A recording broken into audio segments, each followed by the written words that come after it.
Now we're going to do the wall squat, and it's a good exercise you can do anywhere where there's a wall, and it's actually really effective. So we're going to exercise this part of the leg right here. And what's going to happen is you want to go 90 degrees, your back goes 90 degrees against the wall, right? Like right against the wall, and your feet are 90 degrees to your knees, right? Your legs are 90 degrees, and so are your thighs.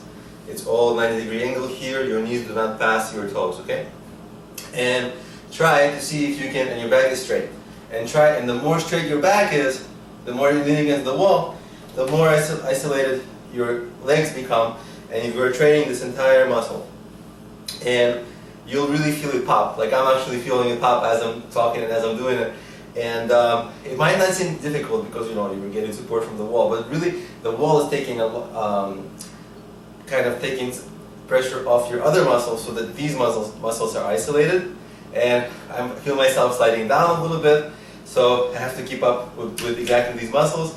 And what you want to do is you want to do this, and I'm feeling the burn. But you want to do this, I kind of got up because I didn't want to lose my breath because I want to keep talking. But what you want to do, see if you're a beginner, try this for 30 seconds, you'll maybe feel the burn.